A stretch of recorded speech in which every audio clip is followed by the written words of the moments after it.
BA third year political science second paper international relation के students, आज हम शुरू करने जा रहे हैं यूनिट 5, जिसमें हमारा टॉपिक है भारत एवं संयुक्त राष्ट्र संघ, India and UNO, United Nations Organisation. UNO एक अंतर्राष्ट्रीय संगठन है और इसका उद्देश्य है अंतर्राष्ट्रीय शांति और सुरक्षा की स्थापना करना और विश्व को युद्ध की विभीषिका से बचाना। भारत की यूएनओ के अंतर्गत एक अहम भूमिका हमेशा से रही है। भारत यूएनओ के 51 प्रारंभिक सदस्यों में से भी एक रहा है और भारत ने 1947 में स्वतंत्रता प्राप्त की, लेकिन 1945 में भी द्वितीय विश्व युद्ध के समय एक मित्र राष्ट्र होने के नाते सैन फ्रांसिस्को सम्मेलन में भारत की तरफ से भाग लिया गया था और इसमें जो यूएनओ का घोषणा पत्र था उससे भारत पूरी तरह सहमत था, क्योंकि इसके घोषणा पत्र का जो लक्ष्य था वो विश्व शांति को बढ़ावा देना था। ये बहुत ही अधिक व्यापक और श्रेष्ठ संगठन था, साथ ही अंतर्राष्ट्रीय आकांक्षाओं और अभिव्यक्ति का एक उचित मंच भी था। इन सभी कारणों से भारत यूएनओ के सदस्यता के संबंध में हमेशा से रुचि रखता रहा। यूएनओ के उद्देश्य और सिद्धांत भी भारतीय विदेश नीति के उद्देश्य और सिद्धांतों के अनुकूल हैं। यूएनओ के उद्देश्य और सिद्धांत यदि हम देखें तो अंतर्राष्ट्रीय शांति और सुरक्षा से संबंधित हैं, अंतर्राष्ट्रीय विवादों के शांतिपूर्ण समाधान पर आधारित हैं, सामाजिक, आर्थिक, सांस्कृतिक, मानवीय क्षेत्र में अंतर्राष्ट्रीय सहयोग को बढ़ावा देने वाले हैं। और यदि हम भारत के संविधान की बात करें तो उसके अनुच्छेद 51 में भी इससे मिलते जुलते ही उद्देश्य और सिद्धांत देखने को मिलते हैं, जो कि अंतर्राष्ट्रीय शांति और सुरक्षा को बढ़ावा देने वाले हैं, विभिन्न देशों के बीच न्यायसंगत और सम्मानपूर्ण संबंधों को बनाने वाले हैं, संगठित लोगों के एक दूसरे से व्यवहार में अंतर्राष्ट्रीय कानून हो और अंतर्राष्ट्रीय संधियों के आधार पर आधारित है। अंतर्राष्ट्रीय विवादों को मध्यस्थता के द्वारा निपटाने को भारत बढ़ावा देता है। भारतीय संविधान में नीति निर्देशक सिद्धांतों में भी संयुक्त राष्ट्र संघ में आस्था व्यक्त की गई है। इसीलिए हम देखते हैं कि यूएनओ के उद्देश्य और सिद्धांत भारतीय विदेश नीति के उद्देश्य और सिद्धांतों के काफ़ी अनुकूल हैं। इसके साथ ही यूएनओ के विभिन्न अंगों में हम भारत की भूमिका को भी देख सकते हैं। भारत ने यूएनओ के विभिन्न अंगों में, हमने यूएनओ जब पढ़ा था तो 6 प्रमुख अंगों का उल्लेख किया था और उसके अंतर्गत भी कई जो अंग हैं वो कार्यरत हैं और भारत की भूमिका सदैव इन विभिन्न यूएनओ के अंगों में देखी जा सकती है। जैसे कि अगर हम देखें तो 1950, 51, 1965, 66, 72, 73, 77, 78, 1984, 85, 1991, 92 और 2011-12 के वर्षों में भारत सुरक्षा परिषद का सदस्य निर्वाचित हो चुका है। 2021-22 के कार्यकाल में नए अस्थायी सदस्यों में भारत का चुना जाना तय है। एशिया प्रशांत समूह ने भारत की उम्मीदवारी का समर्थन किया है। संयुक्त राष्ट्र के जो दूसरे अंग हैं, जैसे आर्थिक सामाजिक परिषद, अंतर्राष्ट्रीय व्यापार आयोग, संयुक्त राष्ट्र पर्यावरण कार्यक्रम अधिशासी परिषद, संयुक्त राष्ट्र मानवाधिकार आयोग, संयुक्त राष्ट्र नारकोटिक औषध द्रव्य न्यास परिषद, यूनेस्को, अंतर्राष्ट्रीय श्रम संगठन, खाद्य और कृषि संगठन, विश्व स्वास्थ्य संगठन जैसे प्रमुख अंगों में भी भारत ने सक्रिय भूमिका निभाई है। इसके साथ ही भारत ने संयुक्त राष्ट्र बाल आपात कोष और विश्व बैंक, विकास बैंक जैसे अंगों में भी अपनी भूमिका निभाई है। भारत को संयुक्त राष्ट्र महासभा के 49वें सत्र के उपाध्यक्ष के रूप में, स्थायी विकास आयोग के उपाध्यक्ष के रूप में भी निर्वाचित किया गया है। इसके साथ ही अगर हम देखें संयुक्त राष्ट्र संघ की जो नीतियाँ हैं विभिन्न अंग हैं उनमें भी भारतीयों की भूमिका देखी जा सकती है। और इसमें सर्वप्रथम यदि हम देखें तो श्रीमती विजय लक्ष्मी पंडित संयुक्त राष्ट्र महासभा के 8वें अधिवेशन की अध्यक्षा निर्वाचित हुई थी। राधाकृष्णन और मौलाना अबुल कलाम आज़ाद यूनेस्को के प्रधान रह चुके थे। श्रीमती राजकुमारी अमृत कौर विश्व स्वास्थ्य संगठन और डॉक्टर वी.आर. सेन विश्व खाद्य एवं कृषि संस्था के प्रधान रह चुके। श्री जगजीवन राम अंतर्राष्ट्रीय श्रम संगठन के 33वें अधिवेशन के और डॉक्टर H.J. भाभा 1955 में अणु शक्ति शांति उपयोग के लिए गठित कमीशन के अध्यक्ष रहे। इसी तरह डॉक्टर चिंतामणि देशमुख अंतर्राष्ट्रीय मुद्रा कोष, डॉक्टर P.N. कृपाल यूनेस्को के कार्यकारी मंडल के अध्यक्ष रहे। इस तरह विभिन्न जो प्रमुख व्यक्ति हैं वो अंतर्राष्ट्रीय ये जो संगठन है UNO, इसके विभिन्न अंगों में अपनी भूमिका अदा कर चुके हैं। डॉक्टर नगेंद्र सिंह अंतर्राष्ट्रीय न्यायालय के मुख्य न्यायाधीश रह चुके हैं और श्री R.S. पाठक न्यायाधीश पद पर कार्यरत रहे हैं। इसी तरह से जस्टिस भंडारी ने न्यायाधीश पद पर काम किया है। विभिन्न ऐसे संगठन जैसे विश्व स्वास्थ्य संगठन, महिला बाल विकास विभाग और अंतर्राष्ट्रीय समुद्र कानून न्यायाधिकरण, संयुक्त राष्ट्र मानवाधिकार समिति जैसे विभिन्न अंगों में भारतीयों ने अपनी भूमिका निभाई है। भारत के नियंत्रक और महालेखा परीक्षक शशिकांत शर्मा को जुलाई 2014 में 6 वर्ष की अवधि के लिए संयुक्त राष्ट्र लेखा परीक्षक बोर्ड में चुना गया। इसी तरह से भारत के उम्मीदवार डॉक्टर पूनम क्षेत्रपाल सिंह को 2013 में आयोजित चुनाव में WHO दक्षिण पूर्व एशिया क्षेत्र के लिए क्षेत्रीय निदेशक मनोनीत किया गया था। तो ये विभिन्न जो UNO के अंग हैं उसमें भारतीयों की एक अहम भूमिका सदैव से रही है और अभी भी ये भूमिका चल रही है। संयुक्त राष्ट्र संघ की नीतियों के क्रियान्वयन में भी भारत की भूमिका देखी जा सकती है। संयुक्त राष्ट्र संघ के प्रमुख उद्देश्य हैं विश्व शांति, निशस्त्रीकरण, साम्राज्यवाद और उपनिवेशवाद की समाप्ति, जाति भेद और रंग भेद की नीति का विरोध करना, अंतर्राष्ट्रीय कानून की स्थापना करना।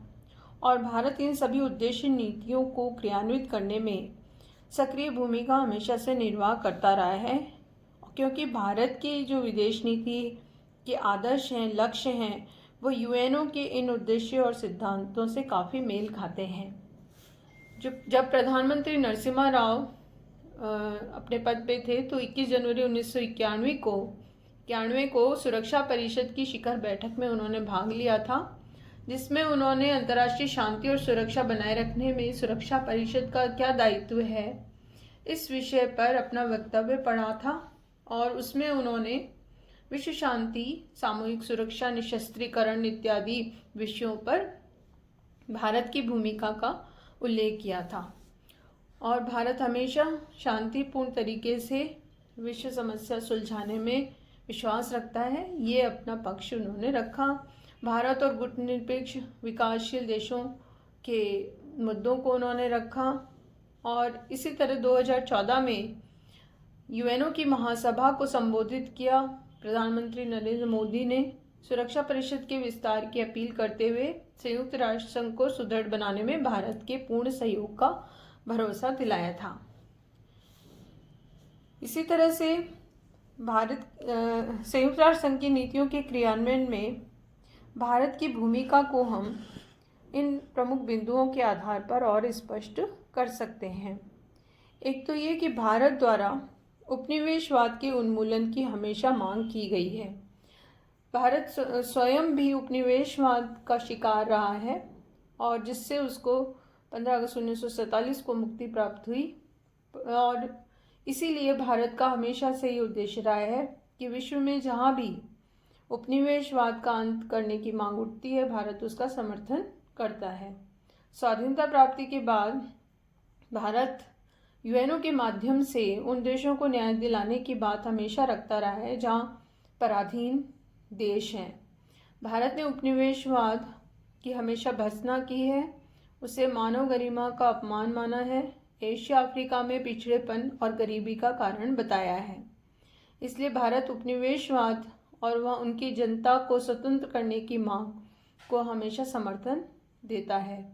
यूएनओ के माध्यम से ये समय समय पे भारत ने किया भी है, 1950 1961 में, और इसके द्वारा विभिन्न देशों को उपनिवेशवाद से मुक्त कराने में भी प्रयास सफल रहे हैं। खासतौर पर दक्षिण अफ्रीका, नामीबिया इत्यादि देशों में जो स्वाधीनता प्राप्त हुई उसमें भारत का हमेशा समर्थन रहा है।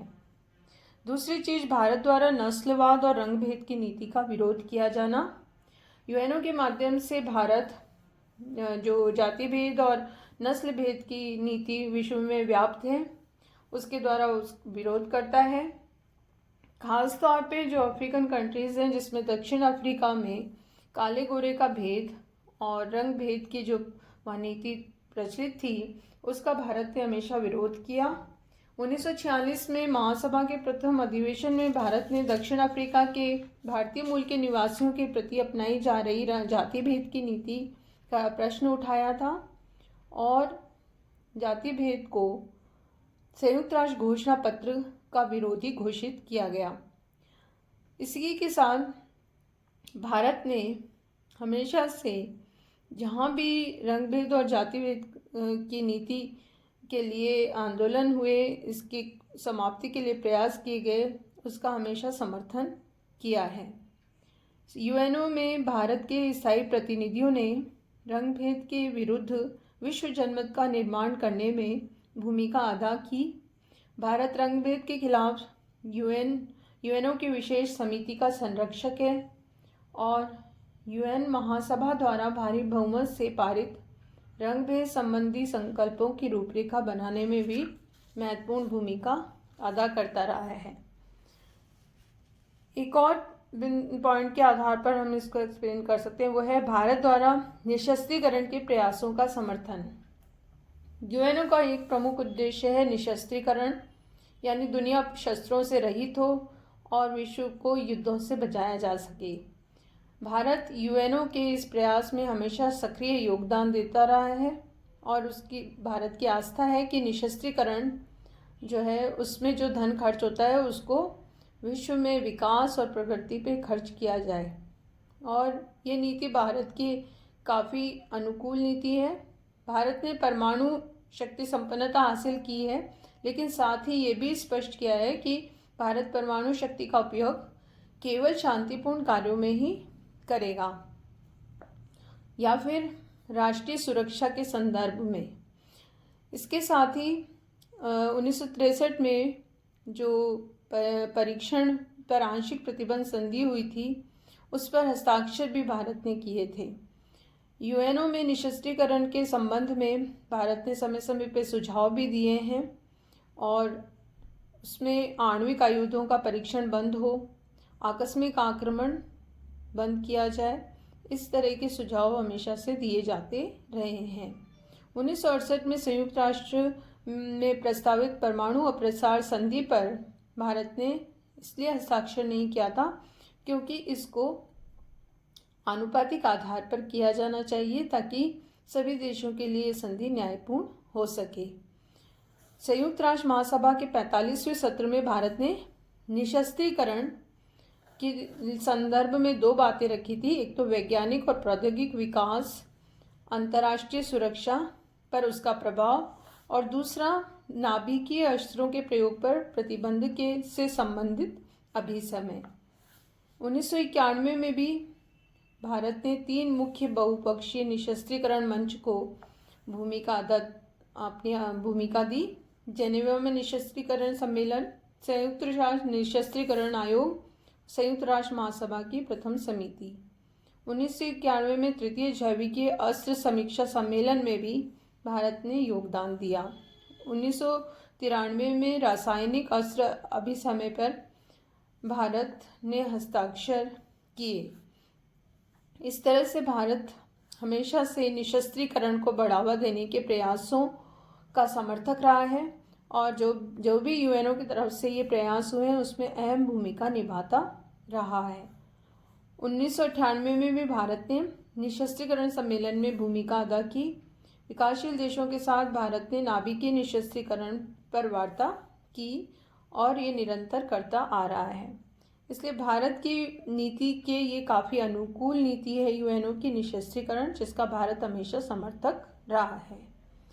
इसके साथ ही भारत द्वारा यूएनओ के आर्थिक सहायता और तकनीकी सहयोग कार्यक्रम में भी योगदान दिया जाता रहा है। भारत विश्वास करता है कि दुनिया में लोगों की मूलभूत आवश्यकताएं पूरी हों, लोग स्वस्थ हों और निरक्षर न रहें और वो साक्षर हो सकें। विश्व में शांति हो, द्वेष कम हो, और जो यूएनओ की आर्थिक सामाजिक परिषद है उसके द्वारा भारत ये अपनी भूमिका अदा करता रहा है। खाद्य और कृषि संगठन, विश्व स्वास्थ्य संगठन, संयुक्त राष्ट्र शैक्षणिक, वैज्ञानिक, सांस्कृतिक संगठन जैसी एजेंसियों के माध्यम से भारत ने अहम भूमिका निभाई है। अंतर्राष्ट्रीय बैंक, यूएन बाल संकट काल निधि, विश्व खाद्य कार्यक्रम जैसी एजेंसियों में भी भारत की भूमिका रही है। और इसके साथ ही भारत अंतर्राष्ट्रीय संगठनों के माध्यम से तकनीकी सहायता के आदान प्रदान पर भी आस्था रखता है, और इसीलिए भारत ने यूएनडीपी में भारत ने वार्षिक अंशदान 4.5 मिलियन अमेरिकी डॉलर है, जो विकासशील देशों से सबसे अधिक है। मानवाधिकार आयोग, महासभा, सामाजिक आर्थिक परिषद जैसे अंगों में भारत ने अहम भूमिका अदा की है, और भारत इसके माध्यम से इन सभी विभिन्न ऑर्गन्स के जो उद्देश्य हैं उनको पूर्ण करने में निरंतर प्रयासरत है। यूएनओ के 48वें अधिवेशन में इस आशय का एक प्रस्ताव कि आतंकवाद मानवाधिकार के रास्ते में रोड़ा है सर्वसम्मति से पारित हुआ, जिसे दूसरे देशों के साथ मिलकर भारत ने पेश किया था, और ये भारत की एक बहुत ही बड़ी उपलब्धि 1993-94 के वर्ष में मानी जा सकती है।